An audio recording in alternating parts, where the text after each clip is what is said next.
Shalom saudara semua, ketemu lagi dengan saya di Bram Sianto di sini. Ayat pilar dalam doktrin Allah Tritunggal yang diberdirikan di atas Ulangan 6 ayat 4 yang tertulis di kitab Ulangan 6 ayat 4 ya. Yang menurut pikiran pengajar-pengajar gereja Nikea, Musa adalah pengajar Allah Tritunggal. Setelah kita observasi, ternyata justru berisi indoktrinasi YHWH Allah Tunggal kepada Israel. Tidak ada Allah Tritunggalnya. Dan jika kita adalah Israel Spirit itu, sesuai tertulis dalam hukum Taurat, bahwa tiada Allah selain YHWH, maka sebenarnya indoktrinasi Musa kepada Israel itu juga buat kita yang hidup sekarang.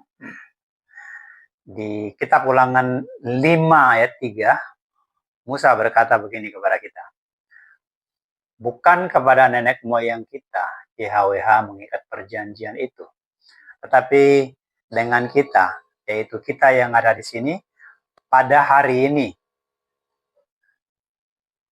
Kita semuanya yang masih hidup, ya, itu diucapkannya kepada kita yang masih hidup hari ini. Ini adalah sebuah pesan tersandung secara kontekstual bicara kepada kita. Jika kita adalah orang yang berjanji Allah yang tunggal dan kita sedang berjalan menuju ke tanah perjanjian spiritual itu, yaitu sorga, ya, Firdaus, tentu isi perjanjian itu adalah kepada kita. Dan seluruh peringatan-peringatan itu adalah kepada kita. Selanjutnya di nomor 23 ini dan seterusnya kita akan observasi yang ini. Anda lihat sekarang kita berada di nomor 23, observasi nomor 23. Nubuat datangnya Allah Tritunggal dan datangnya Yesus Allah yang tunggal. Ya. Ngomong-ngomong, ngalor ngidul dulu ya. Saya mau berbagi cerita kepada Anda tentang respon pendengar atas observasi nomor 22. Sejumlah orang mengatakan bagus. Komentar mereka itu membuat saya mengerti bahwa mereka sudah membaca kitab Ulangan kembali secara utuh dari pasal 1 sampai pasal 34. Dan memang kalau kita baca secara utuh, tidak ditemukan sedikit pun bimbingan kepada doktrin Allah Tritunggal. Jadi mengaitkan Musa sebagai pengajar doktrin Tritunggal di Ulangan 6:4 itu sebenarnya jelas keliru. Para perintis ajaran Allah Tritunggal, ya, Allah Tritunggal yang di Nikea, jelas telah keliru. Karena fakta sebenarnya seluruh isi kitab Ulangan adalah indoktrinasi pemurnian iman. Indoktrinasi pemurnian iman Israel kepada satu pribadi, yaitu YHWH. Setelah dibuat perjanjian, kemudian membuat kesalahan, melanggar perjanjian-perjanjian itu, maka Musa mengindoktrinasi mereka tentang memahami dan mengerti isi perjanjian itu. Itu teologinya begitu, filsafatnya begitu. Jadi Ulangan 6 ayat 4 adalah ajaran Musa. Itu adalah ajaran yang mengakui YHWH, Allah tunggal, tanpa ada Allah yang lain. Tapi tentu Anda, pikiran Anda saat ini ingin pembuktian ya. Misalnya Anda berkata, bisakah dibuktikan bahwa Yesus itu ialah YHWH? Ya, ini memang penting ya. Kita akan observasi dan kita akan melihat bahwa sebenarnya memang Musa mendoktrin YHWH itu sama dengan Yesus. Itu yang akan kita lihat. Supaya Anda puas dan tidak ragu lagi. Supaya Anda tidak ragu dan tidak takut mengakui Yesus, anak manusia yang pernah makan ikan bersama kita, ya, yang pernah naik perahu bersama kita, yang pernah kejar-kejaran sama kita, kita kejar dia lari, petak umpetan sama kita, yang kita sangka dia bukan siapa-siapa, yang kita pukuli dia sampai mati, kemudian dia bangkit lagi, ya ternyata dia Allah. Anda nggak akan ragu lagi. Jadi itu memang kita perlu observasi. Itulah yang perlu kita observasi. Kita akan melihat bahwa sebenarnya Musa memang mendoktrin YHWH tentang Yesus. Jika bisa dibuktikan secara teologi, maka hukum Taurat sebenarnya berbunyi yang ini ya.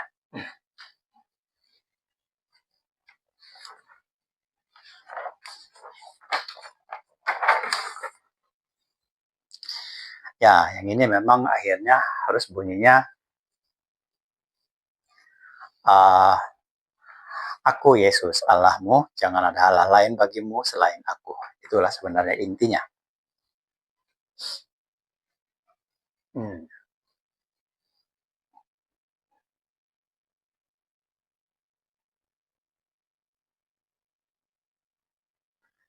Ya, jika itu tidak bisa dibuktikan, ya maka doktrin saksi Yahova dan doktrin Mormon itulah yang benar, dan berarti juga doktrin Islam benar.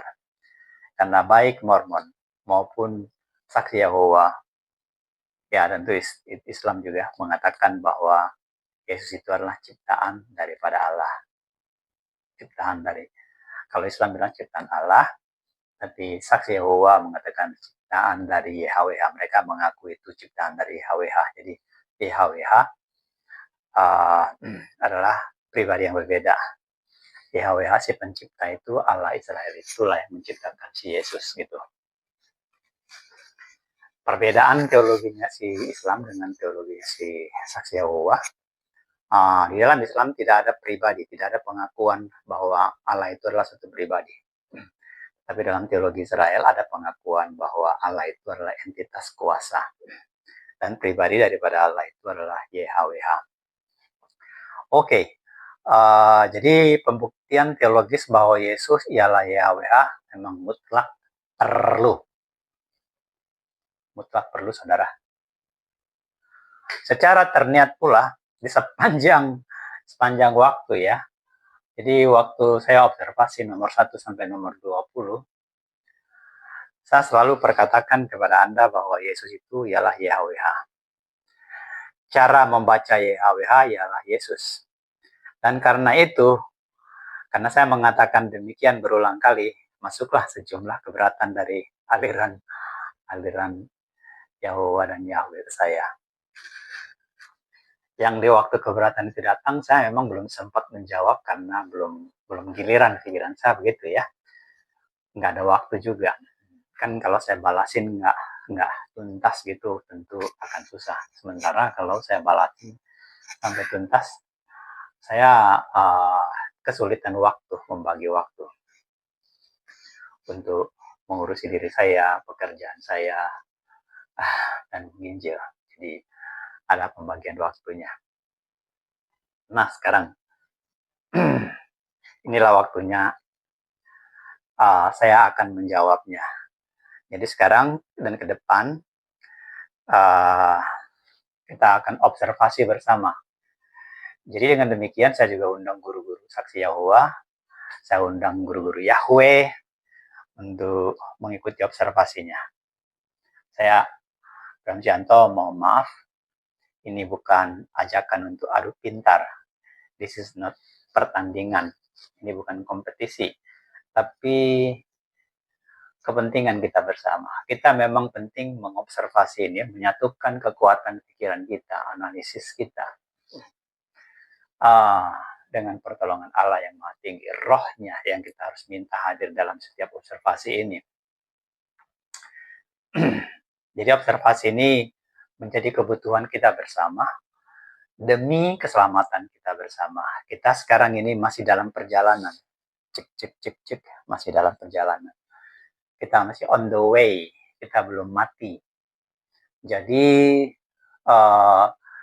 59 hari sebelum kita mati, penting kita mengetahui siapa Allah itu. 59 hari Bapak-bapak, Ibu-ibu, ini hari-hari penentuan kita, di mana kita nanti, apa iman kita, 3 Allah atau bukan.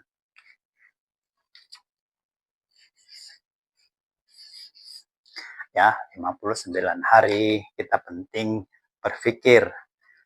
Mungkin pada waktu itu kita sudah sakit-sakitan, mungkin kita sudah susah, atau mungkin juga bahkan ya sedihnya kalau nggak sempat, nggak bisa tiba-tiba kita. Ini kan semuanya Allah itu kan di dalam pikiran kita, sudah pasti di dalam roh kita, dan roh kita itu di pikiran. Jadi pikiran kita lah yang menerima dia, dan pikiran kita lah yang menentang dia. Pikiran kita lah yang menganti Kristus dan menyetujui Kristus. Pikiran kita lah yang menerima Kristus dan menolak Kristus. Ya, di sini. Dan kalaupun kita menerima Kristus itu, sebagai apa kita terima dia? Itu menjadi satu hal yang kita perhitungkan sebelum kita mati. Karena pada akhirnya ketika kita nanti sudah mati, hari penghakiman kita ya di situ. Untuk pribadi sebelum nanti hari penghakiman untuk semuanya. Karena begitu kita mati, kita langsung menuju neraka atau menuju sorga. Itu terjadi pada saat itu seperti yang kita lihat terjadi di kitab Lukas. Ada 3 orang di tiang salib, 1 di kiri kanan. Ya, Yesus bilang, yang satu bilang, kau ini kan Mesias. Kalau emang kamu bisa menyelamatkan diri, selamatkan dong dirimu. Ini nih. Ini tipikal kita nih, orang kritis, orang pandai, gampang percaya, keras hati. Ini kita, saya juga di sini. Tapi ini yang lembut hatinya. Dia tidak anti Kristus, ini anti. Dia bilang, Kristus, kalau nanti kamu sudah betul-betul sampai di sorga, ingat-ingat aku ya, gitu. Ini 2 pikiran yang berbeda, saudara. Ini contohnya ya. Ini jual mahal. Padahal bayar juga enggak, seandainya dia percaya Yesus. Enggak bayar apa-apa. Enggak sakit juga. Tapi pikirannya menolak. Sedangkan ini, dia menerimanya. Seperti itulah nanti kita, saudara. Jadi, marilah kita lakukan observasi ini bersama. Ya. Minggu ini, saya dengar sejumlah video guru Tritunggal. Saya merasakan bahwa ada beberapa saya mendengar beberapa guru bergeser-geser teologinya. Sudah melakukan harmonisasi, semacam penyesuaian kepada teologi yang lama. Kalau teologi yang lamanya kan seperti tembok, nggak boleh diubah-ubah. Nah, saya mendengar sejumlah guru yang mulai bergeser-geser melakukan penyesuaian. Ya, jadi campur-campur akhirnya, nggak tegas soalnya. Dia mengakui Yesus itu Allah, mengakui juga Bapa, tapi kondisional gitu. Tapi saya juga perhatikan bahwa ada guru Tritunggal yang bersikeras bahwa Yesus itu hanya salah satu dari 3 Allah. Dia bersikeras, memang dia hanya salah satu pribadi. Dia bukan Allah itu sendiri, dia bukan Bapa itu sendiri. Dia tegas di situ. Yesus bukan Allah, Yesus bukan Bapa. Jadi yang menarik di sini bukan soal hasilnya dulu ya. Di titik ini bukan soal siapa yang sudah setuju, siapa yang belum setuju. Karena tujuan saya menginjil adalah untuk mengajak Anda untuk mengobservasi buat diri Anda. Jadi yang saya lihat di sini tampaknya sejumlah guru Tritunggal yang tadinya jual mahal atau bersikeras sudah mulai terganggu. Ya, mungkin karena masukan daripada jemaat mereka yang sudah mendengar tentang Yesus Allah yang tunggal, atau murid-murid mereka yang sudah mulai membicarakan itu kepada mereka. Jadi sudah mulai ada respon. Jadi inilah kesempatan kita sekarang. Kita mengobservasi ini. Betulkah Tritunggal itu sudah dibuatkan akan datang? Ini bagian yang penting sekarang, supaya jangan ditolak. Dan betulkah Yesus itu telah dinubuatkan akan datang sebagai Allah yang tunggal? Ya, kalau kita lihat ajaran Musa memang murni Allah yang tunggal, tentu Allah yang di langit itu sama dengan Allah yang di bumi. Harus sama orangnya. Sama personnya, sama pribadinya. Nggak boleh ada 2, nggak boleh campur-campur. Allah yang tunggal begitu. Itu akan kita lihat.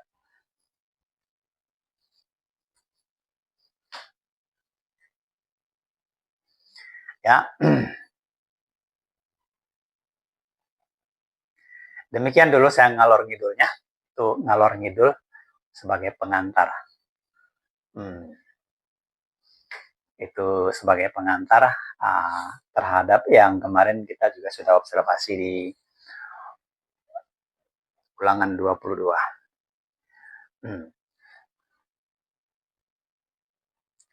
Di nomor 23 ini saudara, dalam judul bahwa datangnya Allah Tritunggal dan datangnya Yesus Allah yang tunggal. Untuk masuk ke materi ini, saya buatkan dulu pengantar yang terdiri dari 3 bagian ya. Yang setiap bagiannya kira-kira 20 menit. 3 bagian yang menjadi pengantar ini adalah membicarakan ini. Ini penting soalnya ya.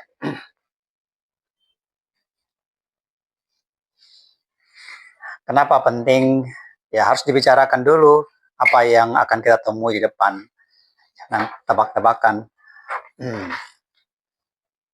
Ini bukan cocok-cocokan, bukan tafsir-tafsir. Karena yang kita lihat sebenarnya semua di depan itu bahasa tertulis. Written. Tapi dalam kode, encrypted ya. Jadi kita akan bicara ajaran Allah Tritunggal adalah kebalikan ajaran Allah Tunggal. Ini supaya Anda sadar. Kita harus bicarakan spesifikasinya. Ya, di dalam pembicaraan ini kita juga harus membicarakan memahami roh Allah Tritunggal. Dan kita juga perlu memahami roh Allah yang tunggal. Sehingga Anda melihat Allah Tritunggal dengan Allah Tunggal itu memang berbeda. Dan setelah kita bicarakan ini semuanya, Anda akan lihat nanti bahwa ternyata yang kita bicarakan hari ini, sekarang ini, di bagian ini, kita akan temukan nanti di sini. Kita akan melihat di dalam kitab Musa bahwa ini segala sesuatu yang kita bicarakan tentang Allah Tritunggal hari ini sudah dinubuatkan di sini. Tertulis. Ya, kalau Anda baca kitab Musa tidak ada, tidak kelihatan di permukaan karena itu kan bahasa kode. Tapi I'll show you, saya akan tunjukkan kepada Anda.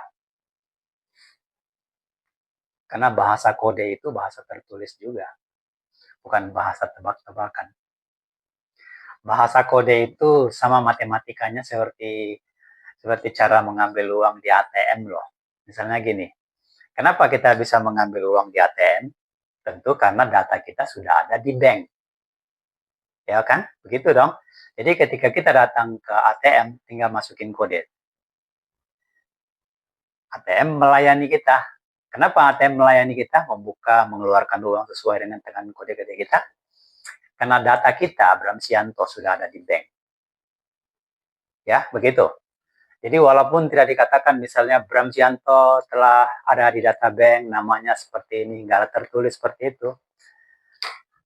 Yang terjadi itu telah menjelaskan bahwa saya pencet touch atau keyboard di mesin ATM itu keluar uang menunjukkan bahwa Bram Sianto memang datanya ada di sana. Jadi ketika saya nanti tunjukin kode itu kepada Anda, Allah Tritunggal itu datangnya. Kan tentu encrypted messages itu konsepnya sama dengan kriptografi, bahasa program itu. Untuk memahaminya juga harus dekripsi. Sama persis. Anda akan lihat, ya karena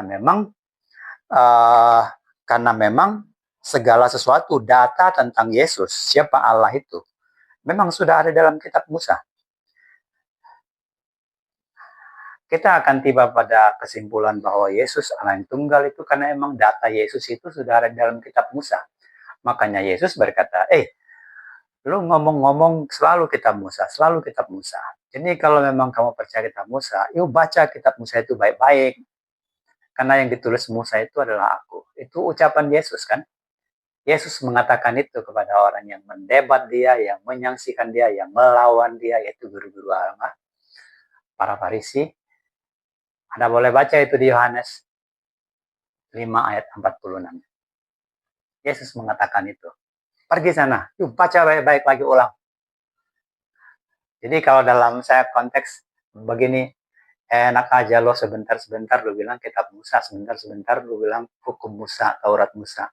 Lo tahu kagak siapa yang ditulis Musa itu? Nih, gua itu yang ditulis itu sama dia. Gitu loh. Nah, saya buat sederhana kepada Anda supaya tahu. Jadi data-data tentang Yesus itu memang ada di kitab Musa. Itu yang saya mau tunjukkan kepada Anda.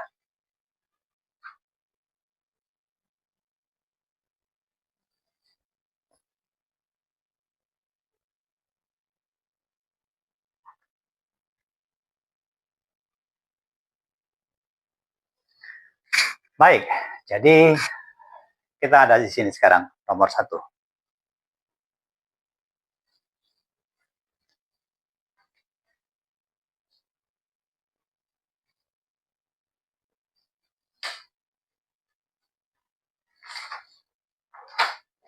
Oh ya, kita ini masih dalam rangkaian sesuai jadwal ya.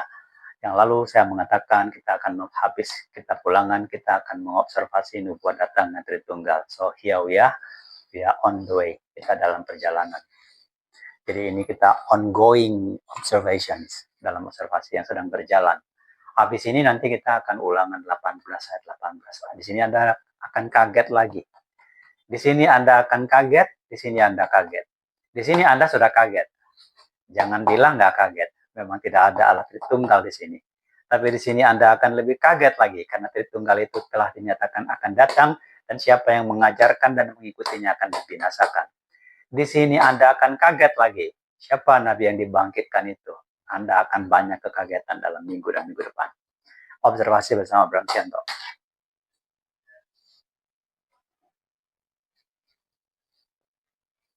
Habis dari situ kita observasi lagi Kejadian 1 ayat 26 sampai 27.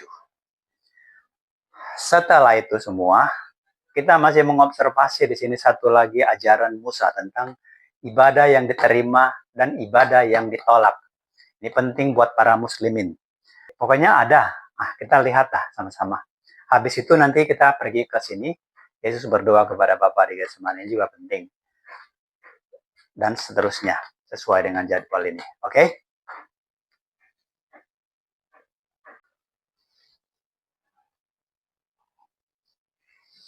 Untuk masuk ke materi yang ini dan yang ini, saya kasih pengantar dulu ya. Yang terdiri dari 3 bagian. Setiap bagiannya kira-kira 20 menit. Jadi kalau saya tampilkan di Facebook ini 3 bagian ya. Bagian pertama adalah ajaran Allah Tritunggal adalah kebalikan ajaran Allah Tunggal. Yang kedua, kita perlu membicarakan roh Allah Tritunggal. Apa sebenarnya roh Allah Tritunggal? Samakah ini nanti dengan yang kita lihat? Ini penting kita bikin pinning supaya Anda melihat bahwa Alkitab itu benar-benar alkimia. Nggak main-main Alkitab itu. Anda akan kagum nanti, Anda akan melihat bahwa oh ternyata selama ini saya masih ada bagian-bagian dari Alkitab yang saya tidak pahami. Anda akan tiba pada kesempatan pemikiran yang demikian. Dan satu lagi, kita perlu memahami roh Allah yang tunggal. Ini sebagai pengantar untuk masuk ke sini.